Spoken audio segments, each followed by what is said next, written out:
The cargo ship groaned as Jiho guided it toward docking bay 17.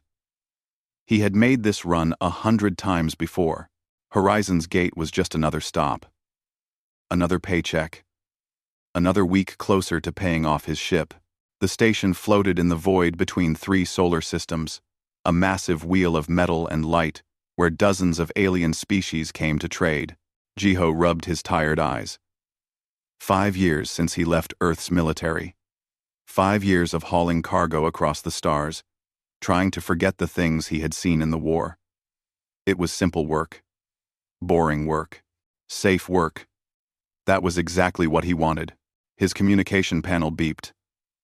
Docking clearance granted. Bay 17. Welcome to Horizon's Gate. Acknowledged, Jiho replied. He brought the ship in smoothly, feeling the magnetic clamps lock onto his hull. Another perfect landing. He allowed himself a small smile. The station's marketplace was crowded as always. Jiho walked past stalls selling exotic fruits, alien technology, and fabrics that shimmered with their own light. Tall, insectoid traders clicked their mandibles at him. Small, furry creatures scurried past his feet. This was normal now. 5 years ago, seeing his first alien had made his heart race. Now he barely noticed them. He was supposed to meet his contact near the central plaza. A simple exchange. Drop off medical supplies, pick up payment, grab a decent meal, and head back out. Easy. That was when the explosion started. The first blast came from somewhere above. The station shuddered. Alarms screamed to life. People started running in every direction. A chaos of different species all trying to survive. Jiho's military training kicked in before his mind could catch up. He dropped low, scanning for threats. Attention all species. This station is now under the control of the Kashan Collective. Remain where you are. The announcement repeated in 6 different languages. Jiho knew about the Kashan. Extremists. Fanatics who believed aliens should not mix. They bombed trading stations, destroyed diplomatic ships, killed anyone they considered impure. Another explosion rocked the station. This one was closer. The marketplace erupted into screaming panic.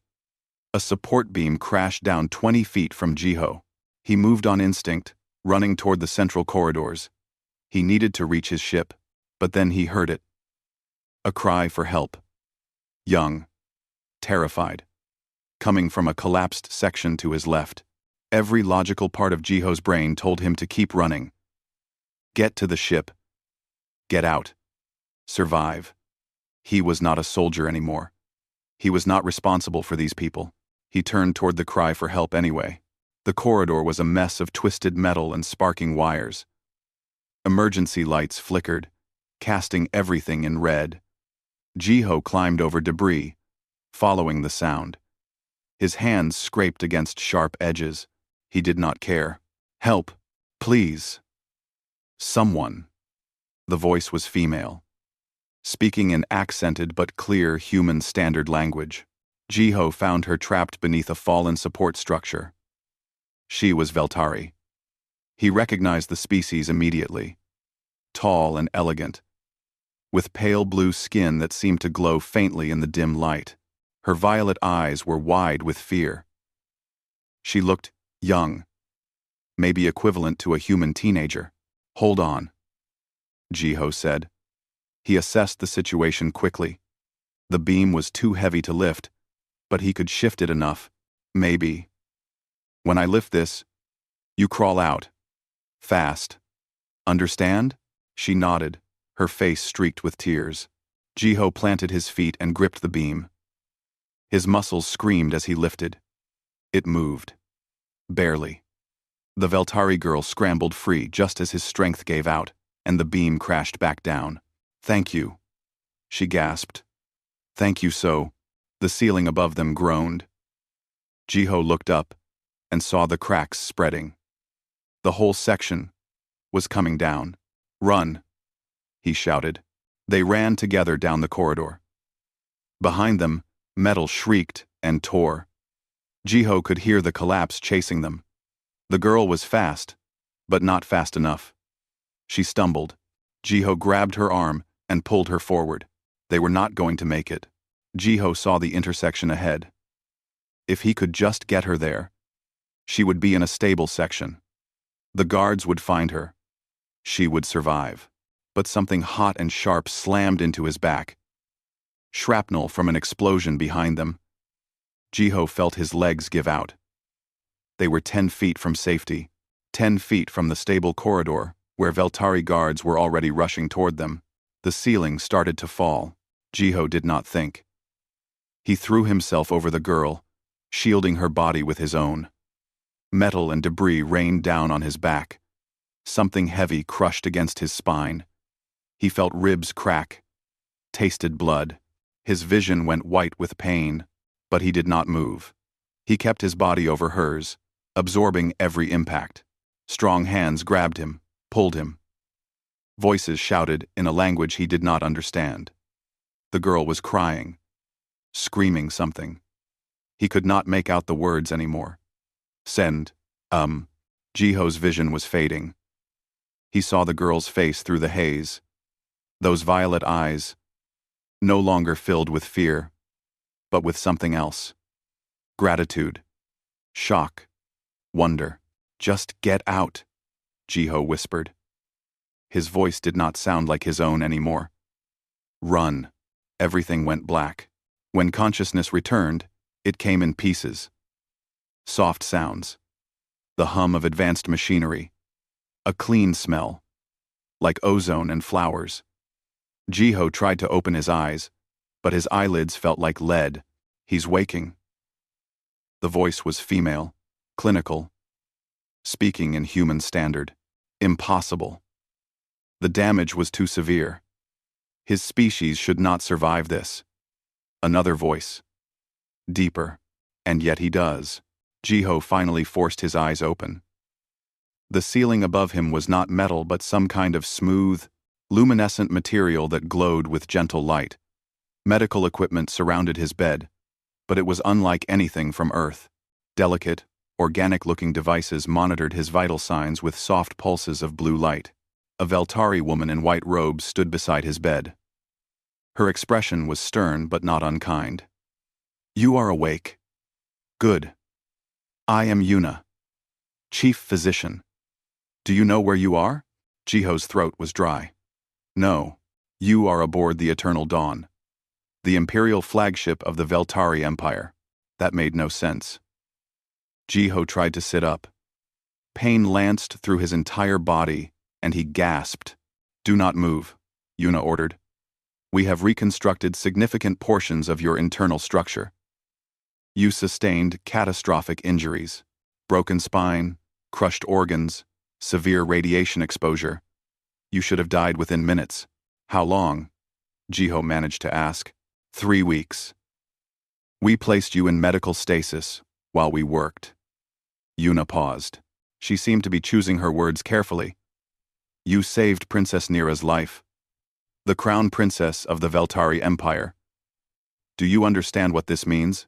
Jiho's mind was still foggy. Princess? The girl he pulled from the rubble was royalty?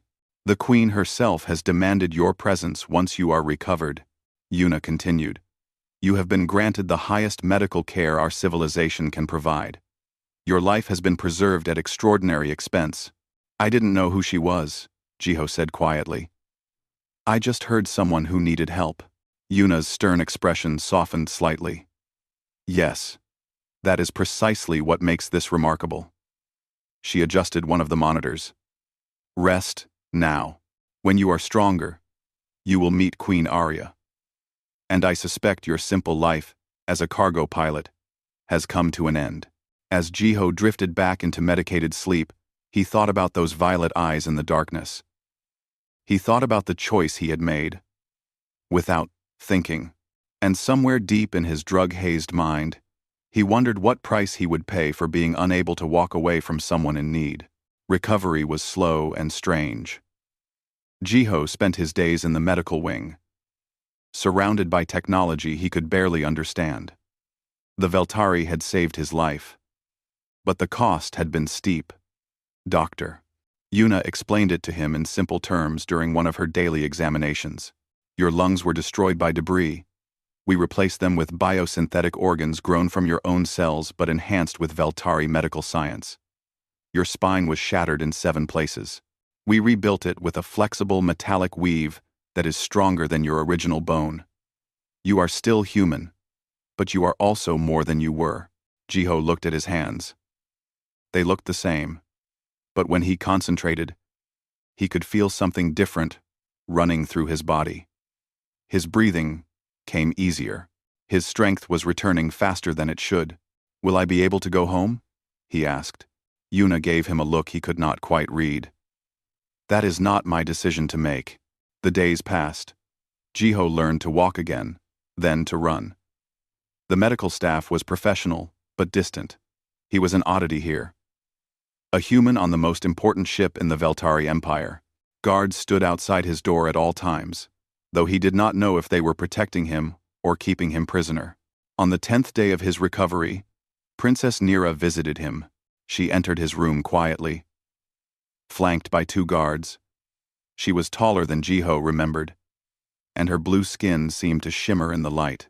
She wore elegant robes of deep purple, and her violet eyes were clear and intelligent. You may leave us, she told the guards. They hesitated but obeyed. When they were alone, Nira sat in the chair beside his bed. For a long moment, she just looked at him. I owe you my life, she said finally. Her voice was soft but steady. You did not know who I was. You did not know what saving me would mean. You simply acted. Anyone would have done the same, Jiho replied. Nira smiled slightly. No, they would not. I have studied humans since the attack. Your species is unique. You are weak compared to many races. Your technology is centuries behind ours. Your lifespans are short. And yet, again and again, humans throw themselves into danger for others. It makes no logical sense. Maybe we are just stupid, Jiho said. She laughed. The sound was like bells. Perhaps, or perhaps you are the only truly brave species in the galaxy. She leaned forward. Tell me about Earth. Tell me about your life before. So, Jiho told her.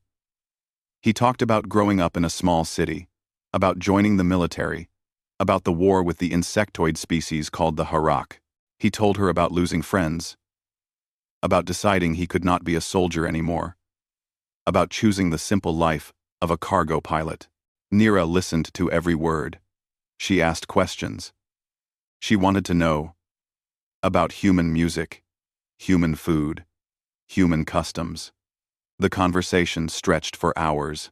When she finally left, Jiho realized he had enjoyed himself. For the first time in years, he had talked to someone who truly listened. She visited again the next day. And the next. Soon it became routine.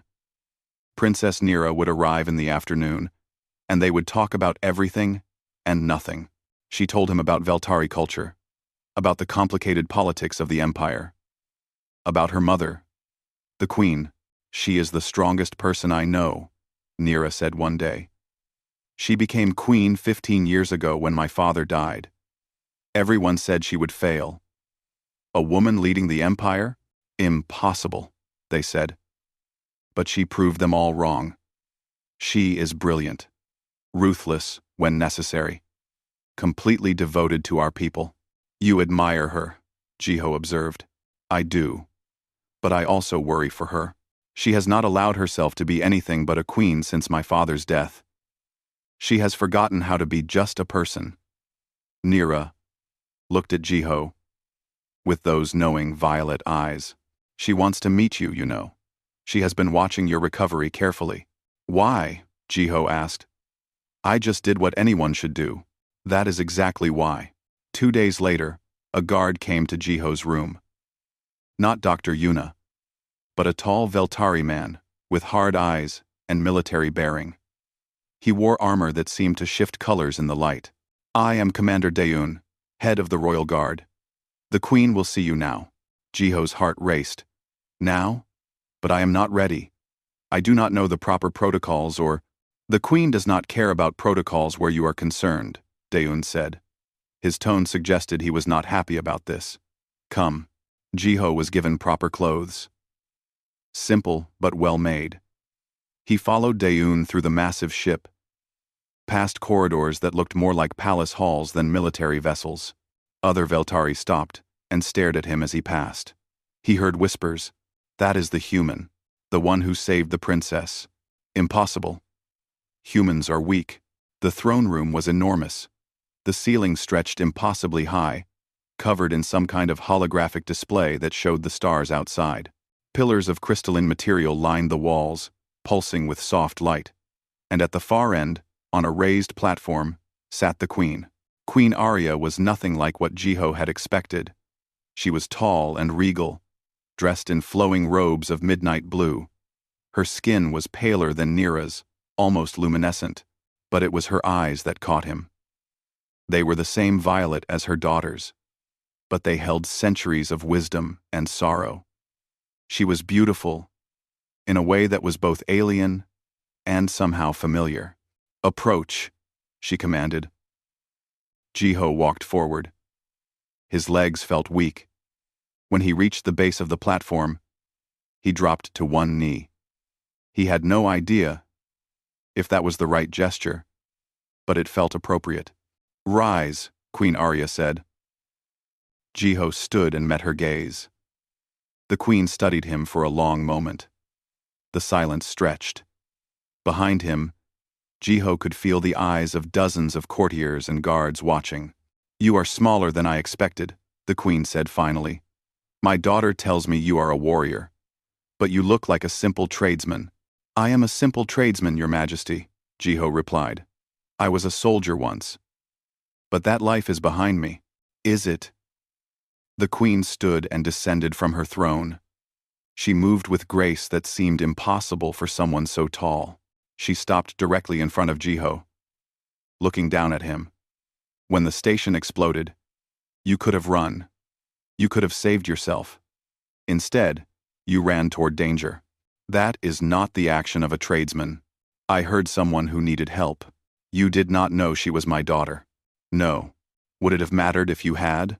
Jiho thought about that. No, Your Majesty. It would not have. Something flickered in Queen Arya's eyes. In Veltari culture, there is a sacred bond called the life debt. When someone saves another's life at great personal cost, a debt is created that can never be fully repaid. My daughter owes you such a debt. By extension, so do I. I ask for nothing, Jiho said quickly. I am just glad she is safe, and that is precisely why I cannot let you return to your simple life. The Queen began to pace. The attack on Horizon's Gate was not random. It was an assassination attempt. My enemies sought to kill Nira and destabilize my rule. They failed because of you, but they will try again. Ram. Jiho's blood ran cold. I am offering you a position, Queen Arya continued. You will serve as Nira's personal guardian and cultural advisor. You will live here, on this ship, and eventually, on Veltar Prime. You will be given resources, training, and status. In exchange, you will protect my daughter with the same disregard for your own safety that you showed at the station. Your Majesty, I am not qualified. I am just a cargo pilot. I do not know your culture, or you threw yourself before death for a stranger. The Queen's voice cut through his protests like a blade. Her eyes locked onto his with an intensity that took his breath away. That is not the action of just anything, human. That is the action of someone who understands what truly matters. That is precisely what my daughter needs. Jiho felt the weight of dozens of eyes on him. He thought about his ship, his simple life, his freedom. He thought about running cargo between stars, alone and safe. Then he thought about Nira's violet eyes in the darkness. He thought about the way she listened when he talked. He thought about how she wanted to understand humans, to build bridges between species. I accept, Jiho said. Queen Arya nodded, but something in her expression shifted. For just a moment, her regal mask slipped, and Jiho saw something else. Relief? Satisfaction? Something more? Good. Commander Daeun will see to your training. You have much to learn. She turned to walk back to her throne, then paused. And Jiho? Thank you. For saving her. For seeing her as a person worth saving, not as a political pawn. As Jiho was escorted from the throne room, he caught one last glimpse of the queen. She stood at the window, looking out at the stars. And in that moment, she did not look like a ruler of a vast empire. She looked like a mother who had almost lost her child. She looked alone. Training under Commander Daeun was brutal. Every morning began before dawn. Every night ended with muscles screaming and pride shattered. Daeun did not believe humans belonged in the royal guard, and he made sure Jiho knew it. Again, Daeun barked as Jiho picked himself up from the training mat for the 20th time. You move like a sick child. The princess deserves better protection. Jiho wiped blood from his split lip and raised his guard. The Veltari combat style was different from human martial arts. It was faster, more fluid, built for species with different biology. But Jiho adapted. He had to. 3 months passed this way. Slowly, grudgingly, Daeun began to show respect. Not with words, but with increased difficulty of training. If he thought Jiho was useless, he would not waste time teaching advanced techniques. The queen had also arranged for another human to arrive. His name was Minho, a special forces operative who had worked with alien species before. He was shorter than Jiho, compact and dangerous, with scars crossing his face. So you are the famous cargo pilot, Minho said when they first met. His smile was sharp. The one who made the queen herself take notice. I just did what needed doing, Jiho replied. Yeah, we all say that. Minho clapped him on the shoulder. Come on, let me show you how to actually fight. Daeun is good, but he does not understand human advantages. Minho taught Jiho things the Veltari could not. How to use lower gravity to his advantage. How human endurance could outlast stronger but faster species. How to think like prey and fight like a cornered animal. Veltari are elegant, Minho explained during a session. They fight like dancers. But humans? We fight like survivors. We are mean when we need to be. Remember that. When Jiho was not training, he was with Princess Nira. His official role was guardian and cultural advisor. In practice, he became her friend. They would walk through the ship's gardens, artificial but beautiful, and talk about everything. Nira was fascinated by human culture. She asked about music, art, philosophy. Jiho taught her about Earth's history, about the wars and the peace, about the stubborn refusal of humanity to give up even when outmatched. Your species should not have survived first contact with the Harak, Nira said one day as they sat beneath a tree that grew blue flowers. Every calculation said you would be destroyed within a year. We are too stupid to know when we are beaten, Jiho said with a smile. No, you are too brave to accept defeat. Nira looked at him seriously. That is what my mother sees in you, I think. That refusal to surrender. The queen. Jiho tried not to think about her too much, but it was impossible. She summoned him regularly for reports on Nira's activities and well-being. These meetings started as formal briefings in her office. But they began to change. How is Nira's training progressing? Queen Arya would ask. She is doing well, Your Majesty. Her combat skills improve daily. And her spirits? She seems happy. Then the queen would pause. She would study Jiho, with those violet eyes that saw too much. And you? How do you find life aboard the Eternal Dawn? It is an honor, Your Majesty. That is not what I asked. So Jiho would tell the truth. He would talk about missing the simplicity of flying cargo. About feeling out of place among beings so much more advanced than him. About the strange feeling of belonging that he was starting to develop despite himself. Queen Arya listened to all of it. Their meetings grew longer.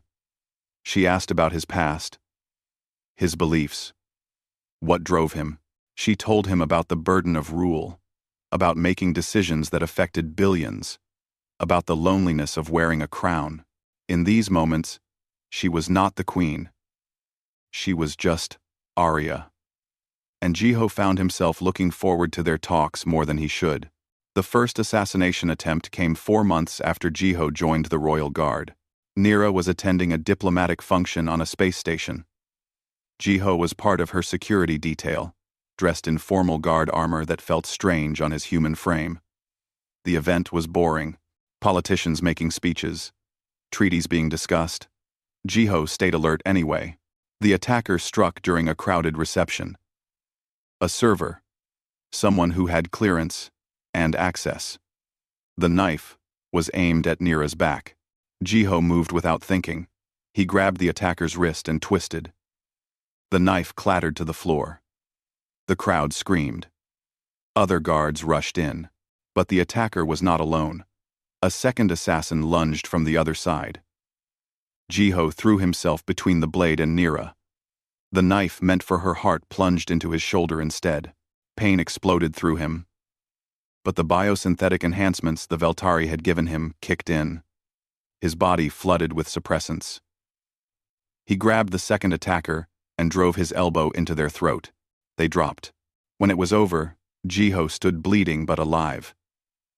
That night, as Veltari doctors treated his wound, Queen Arya came to the medical bay. She dismissed everyone, even the doctors. When they were alone, she stood beside his bed, her face a mask of controlled fury. "They tried to kill my daughter," she said quietly. The words were soft, but deadly. "Again." "She is safe," Jiho replied. "That is all that matters." "Is it?" Arya's eyes locked onto his. "You were stabbed. You could have died, but I did not. You throw yourself into danger so easily." Her voice cracked slightly. "As if your life means nothing." Jiho saw something in her eyes then. Not just concern for a useful guard. Something deeper. Something that made his heart race. "My life means something when I use it to protect people I care about," he said softly. "Some things are worth the risk." The queen's hand moved, just slightly, as if she wanted to touch him but caught herself. "You are a fool, Jiho. A brave, selfless fool." "Yes, your majesty." She stood there a moment longer, close enough that Jiho could see the faint glow of her skin, could smell something like starlight and rain. Then she turned and left without another word. The second attempt came a month later. Poison in Nira's food. Jiho noticed the server acting strangely and had the meal tested. It would have killed her within hours. The third attempt was a bomb. Jiho found it before it could detonate. After each incident, the queen summoned him. The reports became less formal. The conversations more personal. They talked late into the ship's artificial night. Arya told him about her late husband, about how she had loved him, but also felt trapped by duty. Jiho told her about the war, about the things he had done that still haunted him. "Do you ever regret taking this position?" Arya asked one night. They were in her private study, surrounded by star charts and reports. But the work was forgotten. "Sometimes I miss the simplicity," Jiho admitted. "Even though you are constantly in danger, danger gives life meaning. Safety is comfortable, but it is not living." Arya studied him. "You are different from any being I have ever known. Veltari value honor and duty. But you choose compassion even when it costs you everything. Is that not also a kind of honor? Perhaps the truest kind." They sat in comfortable silence. Then Arya said quietly, "My advisors tell me I spend too much time with you. That it looks inappropriate. A queen should not have personal relationships with her guards." Jiho's chest tightened. "Should I request reassignment?" "No." The word was firm. "I do not care what they think. You are the first person in 15 years who sees me as Arya, not just the queen. I will not give that up because of protocol." As Jiho left that night, he passed Lady Sarah in the hallway. She was one of the queen's oldest advisors, wise and perceptive. She stopped him with a gentle hand on his arm. "Be careful, human," she said softly. "The Queen has not looked at anyone the way she looks at you since King Davin died. Her heart is not a prize to be taken lightly, and the Empire will not easily accept a human in any position closer to the throne." "I have done nothing improper," Jiho said. "I know. But the heart does not care about propriety." Sira smiled sadly. "I see the way you look at her too. Be careful. Both of you." That night, lying in his quarters, Jiho stared at the ceiling and tried not to think about violet eyes that seemed to see into his soul. Tried not to think about a woman who carried the weight of an empire but smiled only when they were alone. He was falling for the Queen. And from the way she looked at him, from the way her voice softened when they talked, from the way she found excuses to summon him even when there was no official business to discuss, he suspected she felt the same. It was impossible. Forbidden. A human and a queen. But as Jiho drifted to sleep, he remembered his own words. Some things are worth the risk. The diplomatic summit on Talvos Moon was supposed to be safe. Representatives from 15 different species gathered to discuss trade agreements and mutual defense pacts. Queen Arya attended personally, with Princess Nira at her side. Jiho was part of the expanded security detail, along with Commander Daeun and 50 royal guards. The summit facility was beautiful. Crystalline domes showed the stars above. Gardens from a dozen different worlds grew in separated atmospheric zones. Everything was designed to show cooperation between species. Jiho did not trust any of it. He stayed close to Nira during the opening ceremonies. She gave a speech about unity and hope. The crowd applauded politely. Alien dignitaries smiled with whatever facial structures they possessed. Everything seemed perfect. Too perfect. On the second day, intelligence arrived. An agent loyal to the Queen brought encrypted data that changed everything. The Kashan Collective, the group that had attacked Horizon's Gate, had been funded by someone inside the Veltari Empire itself. A noble house called the Corvian Sect had orchestrated everything. They wanted to destabilize Queen Arya's rule, make her look weak, and eventually place their own puppet on the throne. The Queen called an emergency meeting. Only her most trusted advisors attended. Jiho was surprised to find himself included. "If this information is correct," Arya said, her face grim, "then my enemies are here at this summit. They will strike again. Soon. We should leave immediately," Commander Daeun said. "Return to the Eternal Dawn, where we can control the environment. That would make me look weak, running from threats." Arya shook her head. "No. We stay. But we triple the guard on Nira. I want." The alarms cut her off. The attack was coordinated and brutal. Explosions rocked the summit facility in 3 different locations. Armed attackers, wearing stolen security uniforms, appeared throughout the complex. They knew exactly where everyone would be. They had inside information. "The princess is in the East Wing," someone shouted. "The Queen is in the Central Tower." They were targeting both of them, simultaneously, in different locations. Jiho's mind raced. He was supposed to protect Nira. That was his duty, his entire purpose for being here. But Arya was alone in the Central Tower with minimal security. Commander Daeun grabbed his arm. "We go for the princess. Now. The Queen. I have this," Daeun said firmly. "Your duty is to Nira." "I have this," Daeun said. "Go." But Jiho saw the tactical display. Saw how many attackers were converging on the Central Tower. Saw that the Queen's guards were spread too thin across the facility. He made a choice that defied every order he had been given. "Commander," Jiho said, meeting Daeun's eyes, "you will die for Nira. I know you will. But the Queen has no one who puts her first. She is always the protector, never the protected. You are disobeying a direct—" "I know." Jiho pulled free and ran toward the Central Tower. He heard Daeun shout behind him. But the commander made his own choice. He went for the princess, trusting that Jiho was right. The Central Tower was chaos. Bodies littered the hallways. Some were guards. Some were attackers. Jiho grabbed a fallen guard's weapon, a Veltari energy blade that hummed in his hand. He had trained with these. He knew how to use it.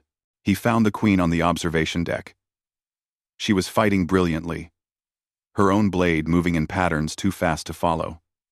But she was surrounded. 8 attackers, all armed, all coordinated. Jiho did not announce himself. He simply attacked.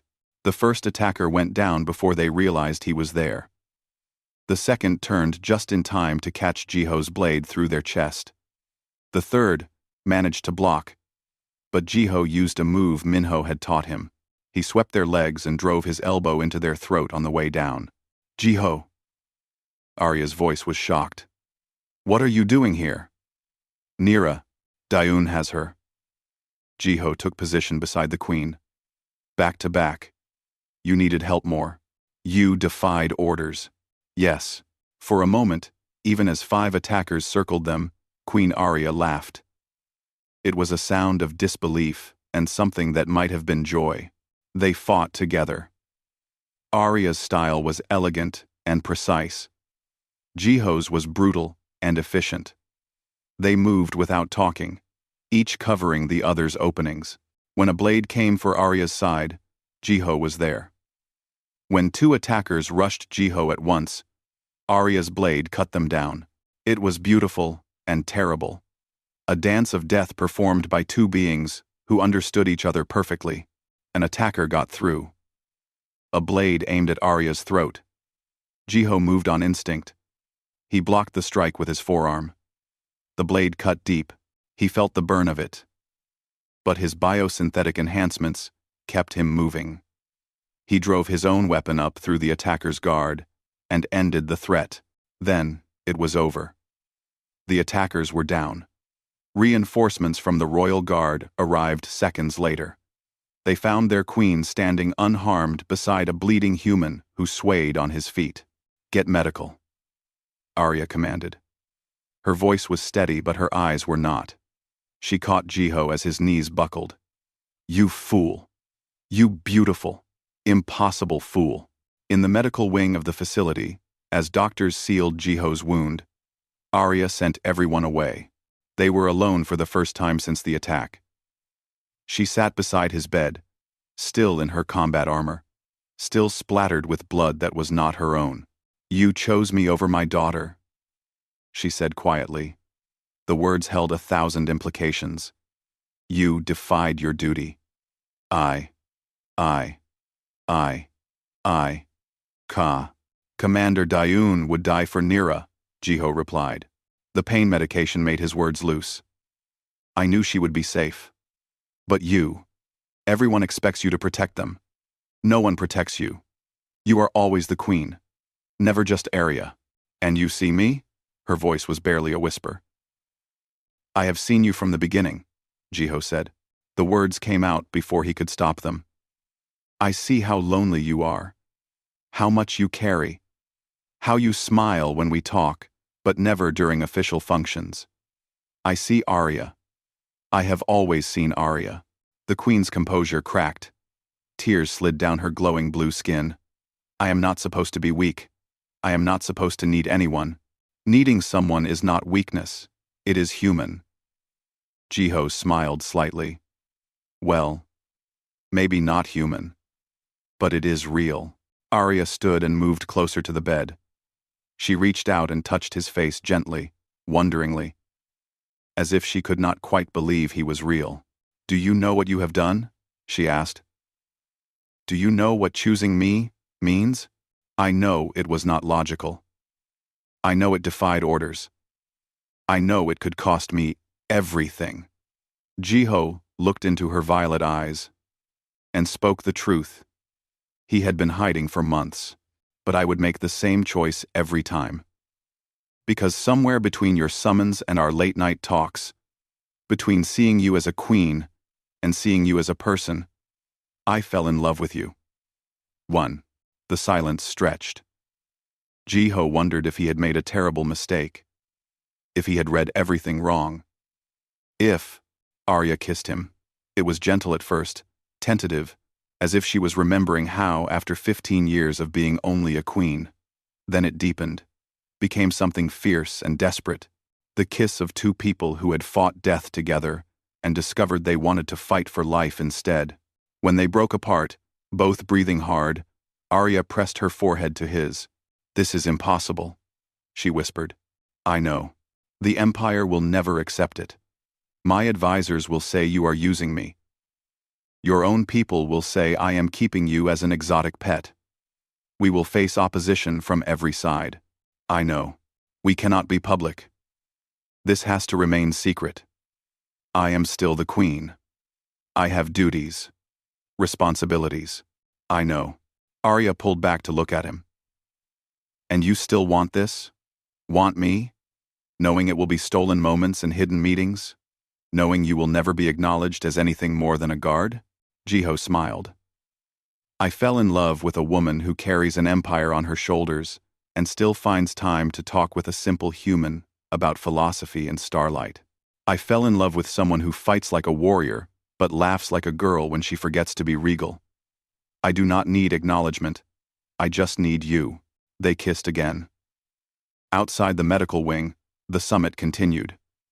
Security was increased. The attack was investigated.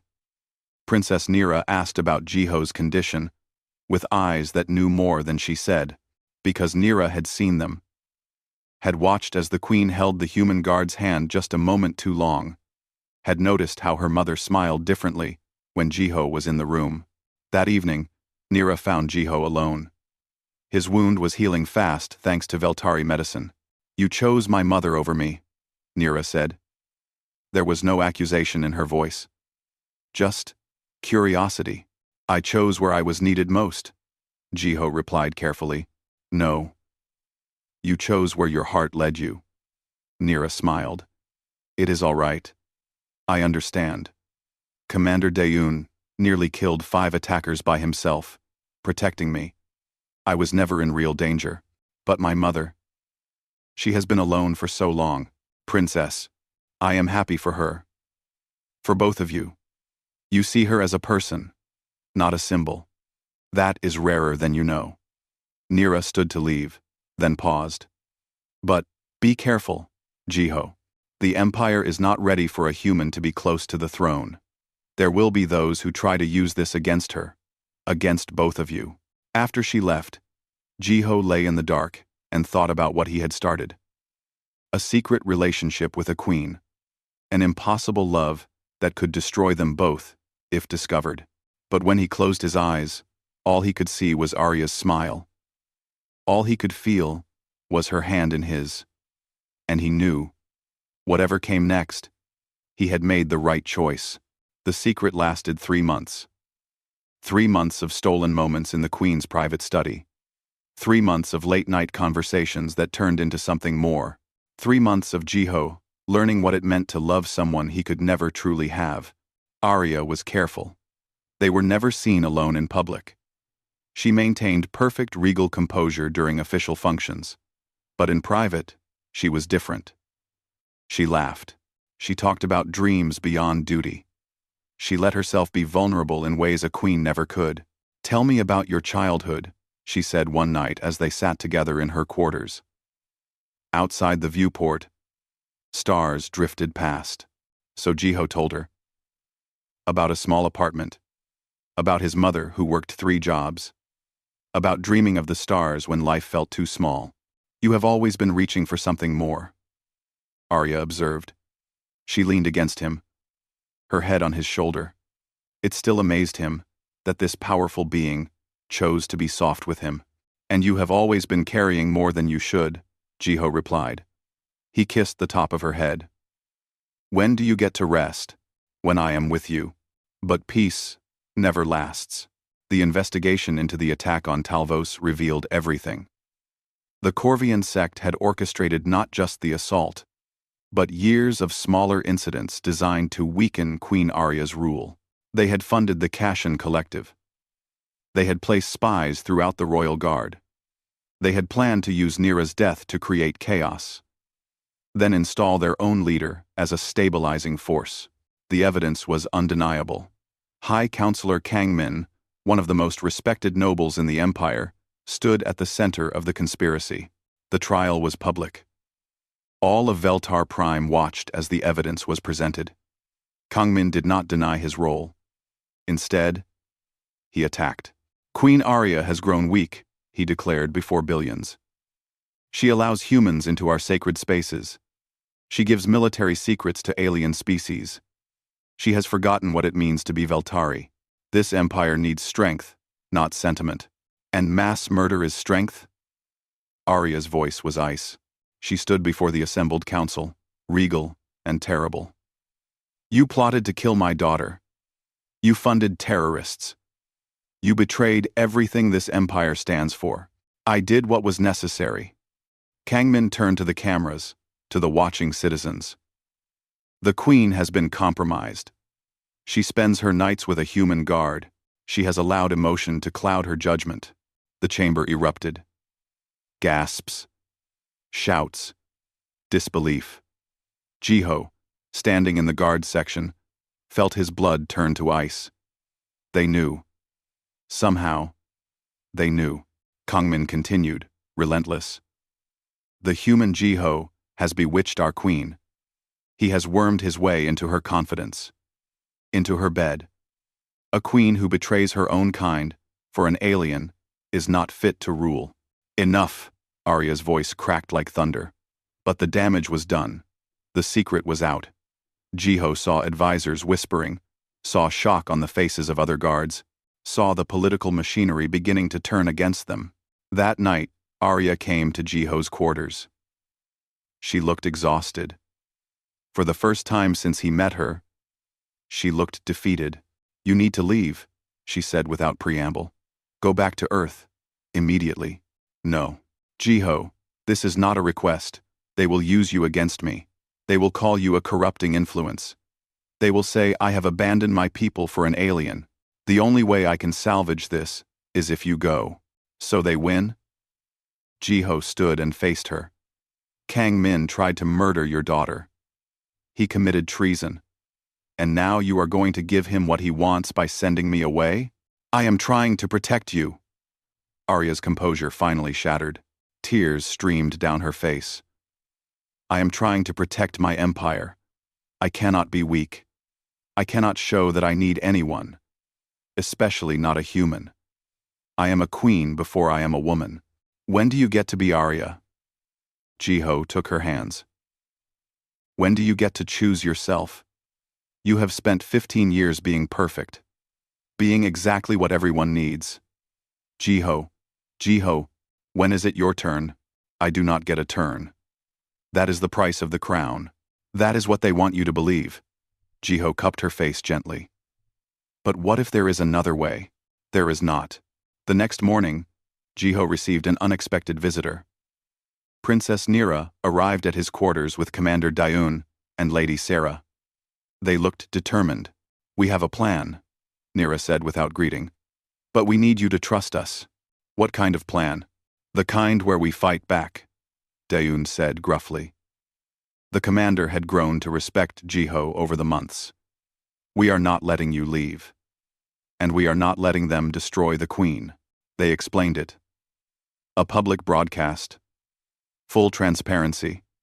Let the people decide if Jiho was a threat or a hero. It was risky. It could backfire catastrophically. But it was better than surrender. Nira, this could hurt your mother more, Jiho said. Or it could save her, Nira replied. My mother has forgotten that the people love her, not because she is perfect, but because she is devoted to them. Let us remind them why she became queen in the first place. The broadcast went live the next day. Princess Nira stood before the cameras, young but resolute. My people, she began. You have heard accusations against my mother, against the human Jiho. I am here to tell you the truth. She showed footage of every attack Jiho had stopped, every time he had thrown himself into danger. The assassination attempt at the space station, the poison, the bomb, The summit attack where he chose to save the queen even when it meant defying orders. This human has bled for us, Nira said. He has nearly died for us. Not once, not twice, but again and again. He asks for nothing.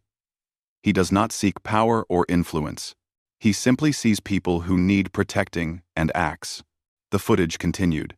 Jiho, watching over her during diplomatic functions, training with the guards, teaching Veltari children about Earth during cultural exchanges. The cameras caught moments Jiho had not known were recorded. Moments of simple kindness and dedication. My father, Nira continued, her voice soft, taught me that honor knows no species. That worth is measured in actions, not biology. This human embodies our highest values, better than those born to them. Then she played her final card. She revealed her support for her mother's relationship with Jiho. Queen Arya has devoted 15 years to us. She put aside her own happiness, her own needs, to serve this empire perfectly, and now we condemn her for finally finding someone who sees her not as a symbol, but as a person. Nira's eyes blazed. Jiho has earned his place at our side.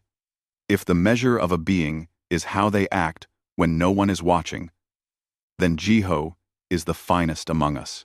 The broadcast ended. The empire held its breath. For 3 days, the debate raged. Conservative factions called it an outrage. But others, many others, remembered every attack Jiho had stopped. Remembered that he had saved their beloved princess. Remembered that the queen had been alone for so long. Public opinion began to shift. Support grew. Not because people wanted a human in power, but because they saw what Nira had shown them. A person who embodied their values. A person who asked for nothing but gave everything. On the 4th day, Queen Arya called a press conference. The chamber was packed. Every news outlet in the empire was watching. Jiho stood in the crowd, surrounded by guards who were no longer sure if they should protect him or arrest him. Arya stood at the podium. She wore her full royal regalia. She looked every inch the queen who had held the empire together for 15 years. My people, she began. You have heard many things these past days. Accusations, revelations, truths, and lies, mixed together. I stand before you now to speak plainly. She paused, gathering herself. I have spent 15 years as your queen. I have made difficult decisions. I have sent soldiers to war. I have negotiated treaties that saved millions and cost thousands. I have done everything in my power to serve this empire with honor and wisdom, but I have also been alone. I have been the symbol you needed, the strength you demanded. I have been the queen, always and only the queen, until I met Jiho. Gasps rippled through the chamber. Arya continued, her voice steady. He did not know who Nira was when he saved her. He simply heard someone who needed help and acted. That is who he is. Someone who sees a person in need and moves toward danger instead of away from it. That is not corruption. That is the highest form of honor. Yes, I have feelings for him. Yes, I have allowed myself, in private, to be more than a queen, to be Arya, a woman who talks and laughs and dreams. Does that make me weak? She looked directly at the cameras. I say it makes me stronger. Because now, I fight not just for duty, but for love. For the future I want to build with someone who sees me, truly sees me, and chooses me anyway. The chamber was utterly silent. I am announcing my intention to bond with Jiho, Arya declared, to make him prince consort of the Veltari Empire. But I will not do this by decree. I am calling for a referendum. Let the people decide. If you believe I have betrayed you, vote no. If you believe that even a queen deserves happiness, that even a human can embody our values, vote yes. I am still your queen. I will still serve you with everything I have. But I will not hide who I love. I will not pretend that the being who has shown me what it means to truly live is anything less than extraordinary. She stepped back from the podium. The chamber erupted in chaos. Shouting. Arguing. Cameras flashing. The vote was held 2 weeks later. The Empire held its breath. 6 months after that, Jiho stood in the Great Hall of Veltar Prime. He wore robes that mixed human and Veltari design. Before him stood Queen Arya, radiant in ceremonial dress. Between them stood a priestess who spoke in ancient words about bonds and commitment. The ceremony combined traditions from both worlds.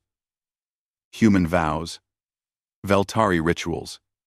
A blending of cultures that would have been impossible a year ago. Do you, Jiho of Earth, accept this bond? Do you swear to stand beside Queen Arya, in joy and hardship, in peace and war, until life's end? I do, Jiho said. His voice carried through the hall. Do you, Queen Arya, of the Veltari Empire, accept this bond? Do you swear to honor Jiho as your equal, to share your burdens and your triumphs, until life's end? I do. Arya's smile was brighter than stars. They joined hands. Energy flowed between them. The Veltari bonding ritual making their connection literal. Jiho felt her presence in his mind. Warm and welcoming.